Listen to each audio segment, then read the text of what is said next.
मुक्तेश्वर तो बहुत गलत कर रहे हैं। एक तो दुष्कर्म कर रहे हैं, शंकराचार्य वो है नहीं, कोई कहता वो कांग्रेस के हैं, कोई कहता वो सपा के हैं। अब तो कहते हैं भाजपा के पक्ष में जो एक विपक्ष है वो उसके साथ। मुक्तेश्वर ने तो पूरे उत्तर प्रदेश का चक्कर लगा दिया, लेकिन योगी आदित्यनाथ को खुद पर ये कॉन्फिडेंस है कि मेरा उत्तर प्रदेश है। मतलब हिंदुत्व का पोस्टर बॉय मैं। सरकार को बैसाखी में लाने का काम अगर किसी ने किया तो उत्तर प्रदेश ने किया। संतत्व में, संतों में, सनातन में जब सियासत घुसेगी ये हो रहा है। मुझे लगता है कि उत्तर प्रदेश में जितने भी मसले गड़बड़ाए उसमें नौकरशाही का सवाल है। इस सरकार में अखिलेश यादव क्या कहते हैं, मायावती क्या करती है, कांग्रेस क्या कहती है, सारी बातें छोड़ दी। इस सरकार खुद ही दो भाग है, अंतर्द्वंद है। इसी सरकार के लोग ही तो ये सब कुछ उड़ाते रहते हैं। इसी सरकार का जो सिस्टम वो एक प्रो योगी आदित्यनाथ है, एक एंटी योगी आदित्यनाथ है। वही विपक्ष बैठा बैठा योगी आदित्यनाथ को कमजोर करना चाहता है। कुछ लोग कहते हैं ब्राह्मण नोटा दबाएगा। अरे ब्राह्मण तो कभी नोटा दबाने के लिए पैदा ही नहीं हुआ है। भाजपा अभी तक 80-20 की पॉलिटिक्स कर रही है। यूजीसी के बाद ये क्लियर कट मैसेज हो चुका है। अरे एक लल्लू सिंह ने कह दिया कि अब की बार 400 पार और 400 पार हुए नहीं कि संविधान बदल देंगे। मरमरी हो गई कि बच्चा आरक्षण खत्म होने जा रहा है। नमस्कार, स्वागत है आपका। मैं हूं अवनीश विद्यार्थी और आप देख रहे हैं ब्रेकिंग न्यूज। आज जिन मुद्दों पर हम चर्चा करने जा रहे हैं मुद्दे दरअसल उत्तर प्रदेश की सियासत में पिछले 3 माह से लगातार गर्मा है। मुद्दा ब्राह्मण राजनीति का हो या फिर अविमुक्तेश्वरानंद शंकराचार्य के इर्द गिर्द घूम रहे विवाद। इन मुद्दों पर चर्चा करने के लिए देश के जाने माने पत्रकार और व्यंग्यकार, लेखक, साहित्यकार, फिल्मकार मनोज आनंद त्रिपाठी हमारे साथ हैं। मनोज जी, स्वागत है आपका। अविमुक्तेश्वरानंद पिछले 3 महीने से खासतौर पर उत्तर प्रदेश की राजनीति में, उत्तर प्रदेश की धर्म के विवादों में, उत्तर प्रदेश के सांस्कृतिक मंतव्य में हर जगह कहीं ना कहीं छाए। अब वो लखनऊ की सीमा पर कल वो दस्तक दे रहे हैं और एक बड़ा प्रदर्शन भी कर रहे हैं। नाम गोरक्षा का है, पर उन पर राजनीतिक बयानबाजी का भी लगातार। आप इस पूरे विवाद को कैसे देखिए, मुझे लगता है कि जो मसला आप 3 महीने या 4 महीने से कह रहे हैं, मैं मान के चल रहा हूं कि ये मसले शुरू हुए हैं योगी वन गवर्नमेंट के हाफ टेन्योर के बाद से, जब विधायकों ने वेल में आकर, भाजपा के ही विधायकों ने वेल में आकर प्रदर्शन शुरू कर दिया।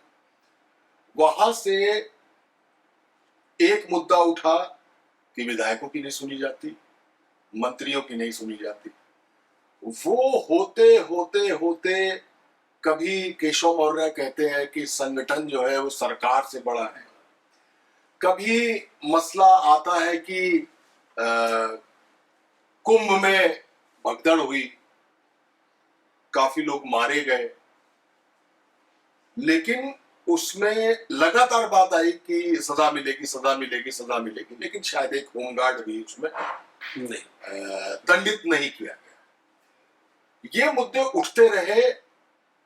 कभी आके खुद प्रधानमंत्री नरेंद्र मोदी को योगी आदित्यनाथ के कंधे पर हाथ रखना पड़ा और ये बताना पड़ा कि सब कुछ चंगा सी, उत्तर प्रदेश में सब कुछ अच्छा है। ये लगातार मुद्दे उठते ही चले जा रहे हैं, उठते ही चले जा रहे हैं। हाँ, ताजा विवाद जो है वो अविमुक्तेश्वरानंद का है, जिसको लोग सीधे सनातन से जोड़कर देख रहे हैं। मैं यहां पर यह पाता हूं कि शायद जो विधायकों के काम नहीं हो रहे थे उसमें धीमे धीमे भारतीय जनता पार्टी के विधायक, के मंत्री, के कार्यकर्ता, के पदाधिकारी लगातार चौक चौराहे पर चकल्लस करते रहे कि उत्तर प्रदेश में सिर्फ ठाकुरवाद है। पार्टी और सरकार के लोगों की बात कर रहा हूं। ये करते करते अचानक आ गया कि ब्राह्मण नाराज है, ब्राह्मणों की सुनी नहीं जा रही है। फिर धीमे धीमे लोध मुद्दों पर आई बात, फिर धीमे धीमे कुर्मी मसलों पर यह बात आई। इसको देखते देखते ब्राह्मणों ने एक बैठक कर, तो ब्राह्मणवाद पर बात आ गई। ब्राह्मणवाद का मसला अभी खत्म ही नहीं हुआ था कि मौनी अमावस्या के दिन माघ मेले में अभिमुक्तेश्वरानंद की पालकी रोक दी गई। अभिमुक्तेश्वरानंद पिछले कुंभ में शंकराचार्य थे। अभिमुक्तेश्वरानंद माघ मेले में भी मौनी अमावस्या के पहले तक शंकराचार्य थे, लेकिन मौनी अमावस्या के दिन से उनको एक नोटिस गया कि आप शंकराचार्य कैसे हैं, प्रश्न चिन्ह लगा दिया। प्रश्न चिन्ह लगा दिया। उसके बाद अभिमुक्तेश्वरानंद ने गो हत्या के मुद्दे को उठाना शुरू किया। अब ब्राह्मण के बाद सनातन आ गया उसमें। इसमें कोई दो राय नहीं कि अभिमुक्तेश्वरानंद की बयानबाजी भी योगी सेंट्रिक है। हाँ, वो तो औरंगजेब कह रहे हैं, कुछ कह रहे हैं, योगी सेंट्रिक है। जब तक योगी आदित्यनाथ किसी कार्यक्रम में कुछ बोलते हैं, मैं इसको, मनोज राजन त्रिपाठी इसको सेपरेट करके देखते हैं कि ये गोरक्ष पीठ के पीठाधीश्वर महंत योगी आदित्यनाथ का बयान है। लेकिन जब वही योगी आदित्यनाथ विधानसभा के अंदर जब बयान देते हैं, तो मैं ये मान के चलता हूं कि अब मुख्यमंत्री भगवा वस्त्रधारी गोरक्ष पीठ के पीठाधीश्वर महंत योगी आदित्यनाथ नहीं, बल्कि उत्तर प्रदेश के मुख्यमंत्री ये बात कह रहे हैं। और जब मुख्यमंत्री कोई बात सदन के अंदर कहता है, तो वो चीज सदन के रिकॉर्ड में आती है। वहां से ये विवाद उठता है। और मुझे भी ऐसा समझ में आता है कि अभिमुक्तेश्वरानंद ने जिस तरीके से यात्रा शुरू की है गोरक्षा को लेकर, तो जैसे योगी आदित्यनाथ ने उनके शंकराचार्यत्व पर सवाल उठाया, वो उनके गोरक्षक पर सवाल उठाने की कोशिश कर रहे हैं। क्योंकि वो जिस पीठ के मानते हैं वो तो गोरक्षा नाम ही है उसका। देखिए, बड़ी सीधी सी बात मैं आपसे बहुत स्पष्ट कहना चाहूंगा कि योगी आदित्यनाथ को अभिमुक्तेश्वरानंद जैसे इस छोटे से मसले को बहुत बढ़ावा नहीं देना था। ये विवाद बढ़ कैसे गया? मतलब ये तो ऐसा था जो कुंभ में अक्सर ऐसे विवाद होते रहते हैं, आपने भी सालों कवर किया है, देखा है, हर बार विवाद होता था, अफसर जाते थे, हाथ पैर जोड़ते थे, और ऐसे ही अफसर को पोस्ट भी किया जाता था जो बाबा साधु संतों से थोड़ा तालमेल रहते। यहाँ बात क्यों बिगड़ी? ऐसा है कि उत्तर प्रदेश में जब माघ मेला आया, तो वहां एक बाबा है जिनका नाम था सतुआ बाबा। सतुआ बाबा एक तरीके से अफसरों का कैंप ऑफिस बन गया। भगदड़ हुई थी, मुझे लगता है 70 के दशक के आसपास की अगर मैं बात समझ रहा हूं, तो उससे पहले एक बार भगदड़ हुई थी जब कांग्रेस की सरकार थी। हाँ, ठीक है, बड़ी भगदड़ हुई थी। उसके बाद से चाहे माघ मेला हो चाहे कुंभ हो, हाथी प्रतिबंधित हो गया था वहां। क्योंकि हाथी किसी भी वक्त बावला हो सकता है, पगला सकता है और बहुत नुकसान कर सकता है। लेकिन सतुआ बाबा हाथी लेकर माघ मेला में आए। हाथी लेकर, गाड़ियों की मैं बात ही नहीं कर रहा, वो तो फिर लेम्बोर्गिनी और गाड़ी तो भूल ही जाइए, उनके पास क्या क्या गाड़ियां हैं उनकी मैं चर्चा ही नहीं करना चाहता। और खुद वहां के जो डिस्ट्रिक्ट मजिस्ट्रेट हैं, वो सतुआ बाबा के यहाँ भौरी बना रहे थे, रोटियां सेक रहे थे। और तब डिप्टी सीएम केशव मौर्य ने ये बात कही कि सतुआ बाबा के यहाँ रोटी सेकने से बेहतर है कि माघ मेले पर ध्यान दिया जाए। एक डिप्टी सीएम कह रहा है। लेकिन सतुआ बाबा के ही दफ्तर के पास ऑफिसर्स भी वहीं थे, पावर सेंटर बना था। आप कहते हैं वहां से एक बात बिगड़ती है। और जिस तरीके से कुंभ मेले के बाद, मैंने कुंभ मेले का जिक्र इसीलिए किया, कुंभ मेले के बाद, भगदड़ के बाद जिस तरीके से अभिमुक्तेश्वरानंद ने बुराई की थी, जिस तरह अभिमुक्तेश्वरानंद ने योगी सरकार पर सवाल उठाया था, वहां से ये नाराजगी शुरू होती है। और उसके बाद मसला ये होता है कि वो साबुन का विज्ञापन आता था ना, भला उसकी कमीज मेरी कमीज से सफेद कैसे, तो वैसे ही एक सवाल आता है कि भला मेरा वस्त्र उसके वस्त्र से ज्यादा भगवा कैसे, ये आ गया है। तो संतत्व में, संतों में, सनातन में जब सियासत घुसेगी, ये हो रहा है, तो एक मुख्यमंत्री भी बयान देगा सदन में, एक महंत बयान देगा बाहर, और एक जो शंकराचार्य हैं जो शंकराचार्य हैं वो भी सियासी बयान देने से पीछे नहीं हटेंगे। एक बात कहना बहुत जरूरी है यहाँ पे कि वो शंकराचार्य नहीं लिख सकते, कोर्ट का ऐसा कोई ऑर्डर नहीं है। नहीं, और यूपी सरकार उनको शंकराचार्य मान के प्रोटोकॉल दे रही थी। वो शंकराचार्य लिख सकते हैं, ऐसा भी कोई ऑर्डर नहीं है। तो जब ऑर्डर ही नहीं है तो शंकराचार्य होने ना होने का कोई सवाल ही नहीं है। पट्टाभिषेक पर एक रोक है, और पट्टाभिषेक वो प्रक्रिया है जिसके बाद आपको शंकराचार्य का टाइटल मिलता है। तो किसी ने मना नहीं किया है कि आप शंकराचार्य नहीं लिख सकते, नहीं किसी ने ये कहा है कि आप शंकराचार्य लिख सकते हैं। ऐसे में इस विवाद को ज्यादा विवाद दे दिया गया। मुझे लगता है कि धीमे धीमे इस विवाद को फेड आउट किया जा रहा है। आपको लग रहा है नौकरशाही ने मजा लिया इस पूरी परिस्थिति का? नौकरशाही ज्यादा इन्वॉल्व रही, चाहे सीएम को प्रवोक करने में, या फिर इस मुद्दे को ज्यादा दूसरे मुद्दों पर हावी करने? मुझे लगता है कि उत्तर प्रदेश में जितने भी मसले गड़बड़ाए हैं उसमें नौकरशाही का सारा खेल है। छोटा सा एक उदाहरण दे रहा हूं। एक नजूल लैंड का बिल आ रहा था। हाँ, आ रहा इसका था विरोध राजा भैया ने कर दिया ना, उससे बड़ी बात है कैबिनेट में पास हो गया। कैबिनेट के पास। पारित होने के लिए जब विधानसभा में आया उसी वक्त उसको रोका गया। क्या कहा गया कि जिन अफसरानों ने सरकार को घुमाने की, सरकार को गुमराह करने की कोशिश की है उन पे कार्रवाई की जाएगी। फिलहाल इसको स्क्रीनिंग कमेटी के पास भेजते। कहां स्क्रीनिंग कमेटी? क्या हुआ नजूल लैंड को बिल? तो डब्बे में बंद हो गई। बंद हो गया ना। वही है वो अफसर, वही अफसरान ही ये कुछ इस तरीके से बात कर रहे हैं जिससे ये विवाद बढ़ते जा रहे हैं। 2027 का जो चुनाव सामने आ रहा है उस चुनाव में इसका असर तो पड़ेगा। तो 3 महीने तो खराब कर दिए इसी चक्कर में। बिल्कुल खराब कर दी। मेरे ख्याल 350 दिन बचे हैं।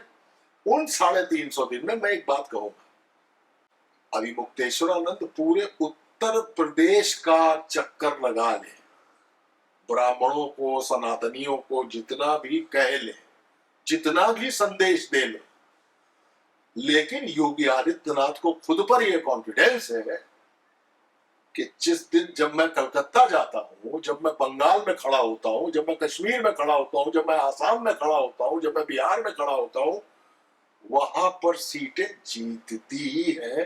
तो फिर तो ये मेरा उत्तर प्रदेश है। हाँ, मतलब हिंदुत्व का पोस्टर बॉय मैं हूँ। हालांकि एक बात है, जिसको आप पोस्टर बॉय कह रहे हैं या जिसको मैं कह रहा हूं कि जहां जाते हैं वो सीट पक्की करके आते हैं, उन्होंने 63 से 32 पर आंकड़ा कर दिया है लोकसभा चुनाव में। हम करेंगे ग्राफ जो है डिक्लाइन पर जा रहा है। लोकसभा चुनाव तक पकड़ेंगे तो डिक्लाइन ही जा रहा है। लोकसभा चुनाव तक तो डिक्लाइन ही हो गया। अरे भाई, उत्तर प्रदेश को 3 लाइनों में समझ लीजिए। उत्तर प्रदेश भाजपा के इंडक्शन का प्रोविंस है। यहीं से भाजपा का उदय हुआ है राम मंदिर आंदोलन को लेकर। यहीं पर मंदिर बना, यहीं पर मंदिर बनने के बाद अयोध्या भी आ गई। यहीं से भाजपा का उदय। तो जिस प्रदेश में भाजपा का उदय पूरे देश में जिसको ले आई भाजपा, उत्तर प्रदेश जिसको ले आया, वो भाजपा उत्तर प्रदेश में हारती है, अयोध्या हारती है। और जब किसी संगठन की सरकार किसी प्रदेश में होती है तो वो स्क्वायर हो जाती है। अवनीश स्क्वायर, मनोज रण त्रिपाठी स्क्वायर होने के बाद सरकार को बैसाखी में लाने का काम अगर किसी ने किया तो उत्तर प्रदेश ने किया। वरना 2 टर्म के बाद तीसरा टर्म एनडीए आपने पहली बार सुना होगा। अगर उत्तर प्रदेश पिछली बार वाला ही रिजल्ट ले आता तो तीसरे रिजल्ट के लिए कोई चर्चा ही नहीं करें। फिर एक बार अब की बार मोदी सरकार हो जाती। लेकिन अब की बार मोदी सरकार नहीं, अब की बार एनडीए सरकार है। अच्छा, एक जो ये पूरा विवाद रहा, ये इसलिए भी इसको ज्यादा हवा मिल गई कि 23 दिसंबर 2025 को लखनऊ में एक विधायक के घर पर ब्राह्मण विधायकों की बैठक हुई। उसके 2 दिन बाद लखनऊ में 3 ब्राह्मण प्रतीक पुरुषों की प्रतिमाओं का अनावरण करके भाजपा को लगा कि उस बैठक का धुआं अपने आप जो है छट जाए। पर उसके 2 दिन बाद उत्तर प्रदेश के नवनियुक्त प्रदेश अध्यक्ष ने कह दिया बीजेपी में जातिवाद नहीं। और उसके बाद उसी बीजेपी के इकोसिस्टम के इन्फ्लुएंसर्स ने सोशल मीडिया पर बम मारी और फिर से ये ब्राह्मण नैरेटिव आगे बढ़ पड़ा। और जब ये 16 जनवरी की घटना, 16 जनवरी के बाद की घटना हुई मौनी अमावस्या की, इस घटना में की आग में वो बात घी का काम करती है। मतलब धर्म, ब्राह्मण, सनातन, ये सब जुड़ता चला गया। जो बात आप कह रहे हैं कि स्क्वायर जीत का बना था, यहां मुद्दों का, विवाद का स्क्वायर बन रहा है। जो मूर्तियां लगी उसकी चर्चा कितनी बार आपने सुनी है? खुद की ये बीजेपी के लोग ही कर रहे हैं। कितनी कर रहा है? सनातन पर ज्यादा है, हाँ, अभी मुक्तेश्वरानंद पर ज्यादा है। ज्यादा इस बात पे है कि नवनियुक्त अध्यक्ष ने तत्काल ब्राह्मण विधायकों को मास्टर जी की तरह डंडा दिखाया कि छड़ी छड़ी मारेंगे अगर तुमने आइंदा से ये बैठक की, ये ध्यान रखना। वो भूल गए कि सीएमएस में लोधों की बैठक हो चुकी है। वो भूल गए कि अयोध्या में कुर्मियों की बैठक हो चुकी जिसमें अनुप्रिया पटेल, स्वतंत्र सिंह दोनों थे। वो भूल गए कि अगर मैं लखनऊ के 5 सितारा होटल में ठाकुरों की बैठक हुई, उस ठाकुरों की बैठक में 2 ही मुद्दे तो थे। एक वीके सिंह को टिकट क्यों नहीं दिया गया, एकमात्र टिकट था जो योगी आदित्यनाथ ने मांगा, और लोकसभा चुनाव में हार के बाद सबसे बड़ी बात यही है कि योगी आदित्यनाथ के बताए हुए एक भी टिकट नहीं दिए गए। ठीक है। दूसरा, योगी आदित्यनाथ को केंद्रीय संगठन लगातार कमजोर कर रहा है, दबाव में ले रहा है, घेरने की। कौन केंद्रीय संगठन? मोदी शाह के अलावा नड्डा कर रहे हैं, या रविशंकर प्रसाद कर रहे हैं, ये कौन कर रहा है? बीएल संतोष कर रहे हैं क्या? ना, सीधा निशाना नरेंद्र मोदी और अमित शाह पे, और साफ तौर पर अमित शाह, क्योंकि केंद्रीय नेतृत्व ने उत्तर प्रदेश में स्थायी डीजीपी बनने ही नहीं दिया। वो आज तक नहीं बनते। उत्तर प्रदेश में मुख्य सचिव योगी आदित्यनाथ के मन का बनने ही नहीं दिया। वो अवनीश अवस्थी को मुख्य सचिव बनाना चाहते थे, लेकिन दुर्गा शंकर मिश्रा को लास्ट डे रिटायरमेंट के बाद एक्सटेंशन देकर उत्तर प्रदेश का मुख्य सचिव बना दिया गया। अगली बार फिर एक्सटेंशन दिया गया, तब तक चुनाव हो गया। अवनीश अवस्थी रिटायर हो गए। 3 बार फाइल सेंटर पर भेजी गई कि इनको एक्सटेंशन दे दिया गया, नहीं दिया गया। प्रशांत कुमार को भी नहीं दिया एक्सटेंशन, उनको तत्काल सलाहकार बनाना पड़ा, चौथी बार एक्सटेंशन सलाहकार के तौर पर देना पड़ा, और प्रशांत कुमार को शिक्षा आयोग में भेजना पड़ा। आपने करने ही नहीं दिया। तो ये आप ही तो नहीं, आप ही तो गड़बड़ कर रहे हैं। यहां से भी गड़बड़ हो रही है। फिर AK शर्मा को जो वहां से भेजा जाता है पिछली गवर्नमेंट में कि इनको गृह मंत्रालय दीजिए, कैबिनेट का दर्जा दीजिए, डिप्टी सीएम बनाइए, नहीं बनाया। आपकी आपने कोटे के बहुत सारे मंत्री फिट कर दिए वहां पे। AK शर्मा को क्या नहीं उनके पास? नगर विकास, आवास, ऊर्जा। ब्रजेश पाठक डिप्टी सीएम, स्वास्थ्य और चिकित्सा शिक्षा, मेडिकल एजुकेशन। ठीक। जतिन प्रसाद चलिए बाहर चले गए। नितिन अग्रवाल आबकारी मंत्री, केशव मौर्य, ग्राम विकास। लाइन से लगा लीजिए, ऐसे तमाम सारे मंत्री हैं जिनका काम ही नहीं होता है। काम क्यों नहीं होता है? कि मंत्री की मेज पर फाइलों की गड्डियां तब तक उड़ेंगी नहीं जब तक ब्यूरोक्रेट उस पर चिड़िया बैठा लेगा नहीं, और चिड़िया अपने पर फाइल आएगी तब तक उड़ेगी नहीं फाइल। ये सब मतलब एक दूसरे से फंसा रखा है, एक दूसरे से फंसा रखा है। इस सरकार में अखिलेश यादव क्या कहते हैं, मायावती क्या करती है, कांग्रेस क्या कहती है, सारी बातें छोड़ दी है। ये सरकार खुद ही दो फाड़ है, अंतर्द्वंद है। इसी सरकार के लोग ही तो ये सब कुछ उड़ाते रहते हैं। इसी सरकार का जो सिस्टम है वो एक प्रो योगी आदित्यनाथ है, एक एंटी योगी आदित्यनाथ है। तो यही आपस में लड़ रहे हैं, यही मुद्दों को, यही विपक्ष है, यही सत्ता है। यही विपक्ष है, ये सत्ता। विपक्ष कहां क्या कर रहा है उत्तर प्रदेश में? कहां रैली और प्रदर्शन देख लिया है आपने? अखिलेश यादव फिर भी आपको संसद में बोलते दिखाई देते हैं, यहाँ विधानसभा में कौन बोल पाता है? तो सोलो गेम चलता है, सोलो गेम चलता है यहाँ पे, लेकिन नहीं कोई कर पाता है।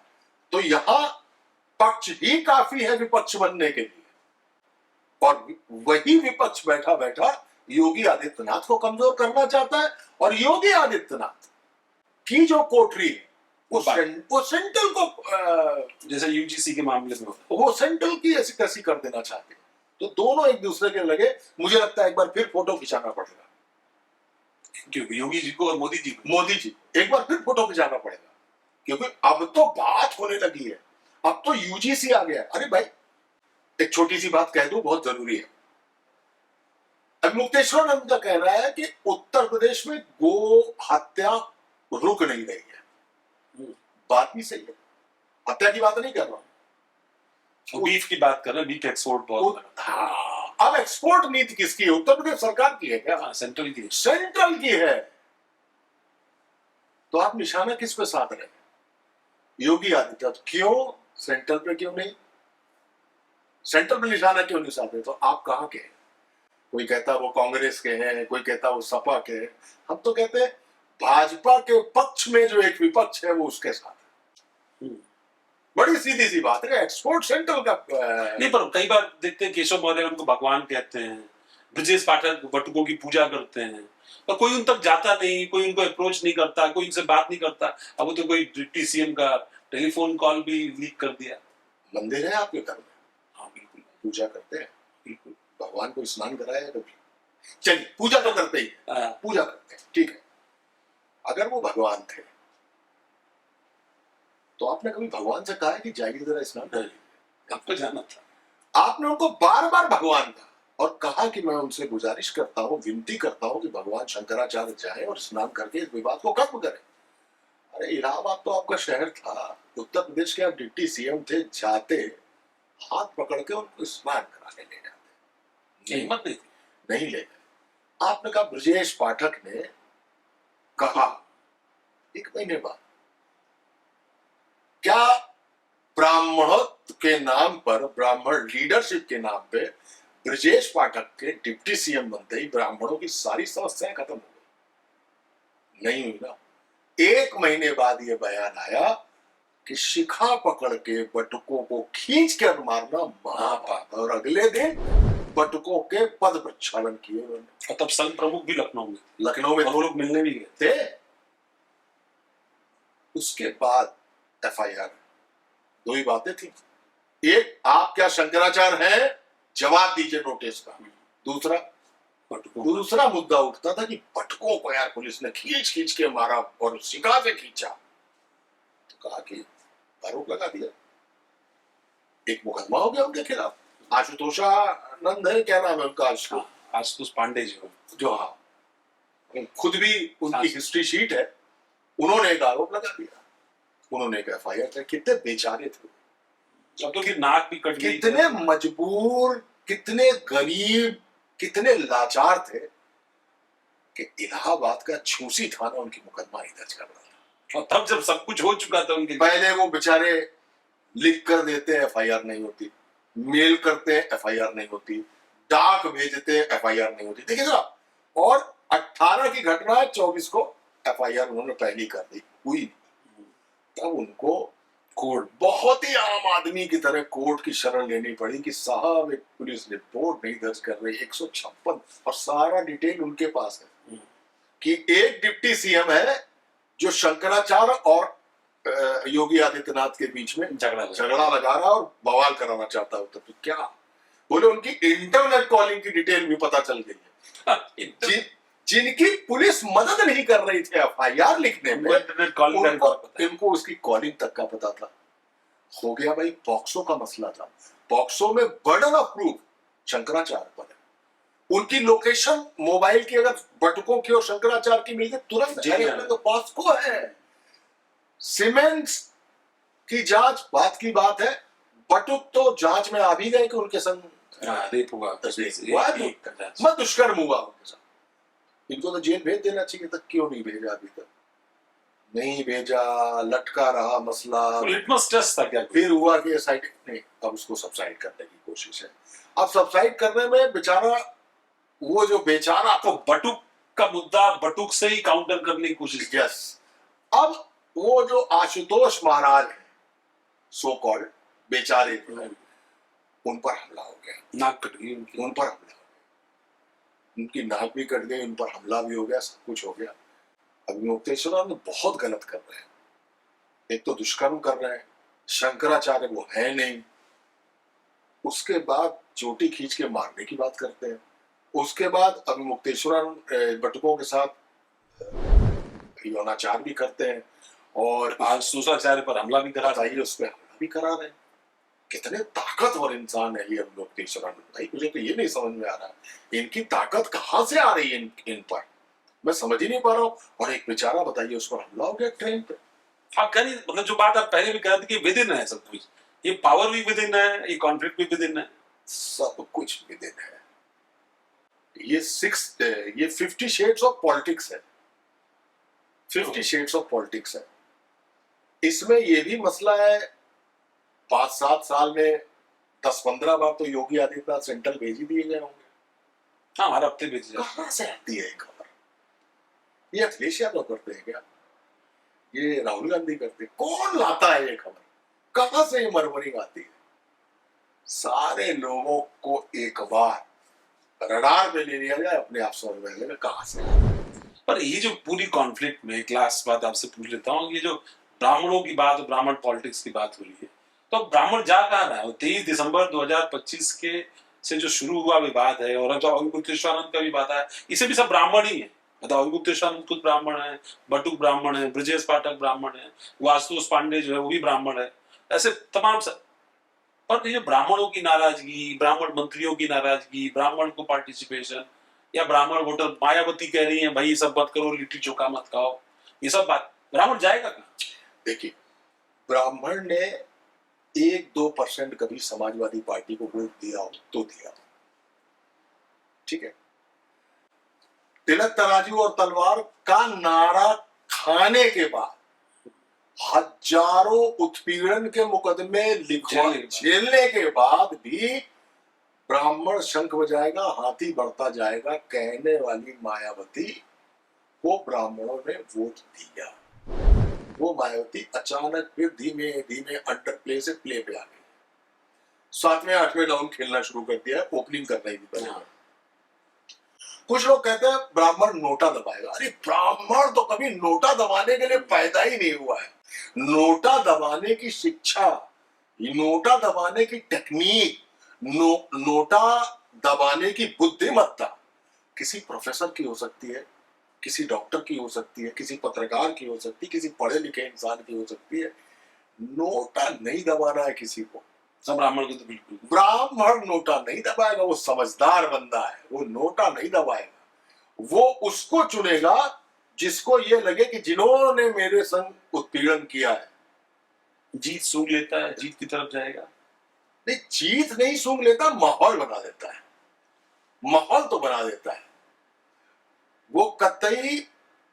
एक और बात आपको बता दें, ये बहुत जरूरी है बात बताना। भाजपा अभी तक 80-20 की पॉलिटिक्स कर रही थी, 80 हिंदू 20 मुसलमान, पॉलिटिक्स फिर 80-20 में है, लेकिन इस बार सिर्फ हिंदुओं के 80-20 में। कैसे?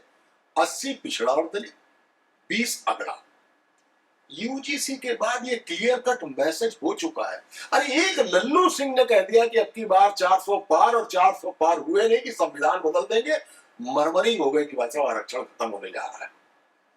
और भाजपा की बखिया उधड़ गई उत्तर प्रदेश में। अब की तो यूजीसी के बाद तो सब भ्रमित हो चुका है, और कुल अगड़ा भ्रमित हो चुका है, और ब्राह्मण इस बात को लेके बहुत खुश है। करो आप। तो वो मूंगफली का दाना जब तक तोड़ा नहीं गया था वो हिंदू था, अब वो तोड़ दिया गया, उसमें 3 दाने निकले, एक दलित, एक पिछड़ा, एक ब्राह्मण, एक ब्रह्मास की जगह एक अगड़ा। तो 80-20 की पॉलिटिक्स तो होने लगी है, लेकिन जिस वर्ज पर आ गया है, जब तक चुप था ब्राह्मण, तब तक आप समझ लिए वो स्थितियों को भांप रहा था, वो चुपचाप मेजर कर रहा था। आप कभी एमआरआई कराइए तो डैं डैं डैं आवाज आती रहती है, और एमआरआई होने में कम से कम 1 से 1.5 घंटा लगता है। तब तक एमआरआई कर रहा था पूरे मसले की।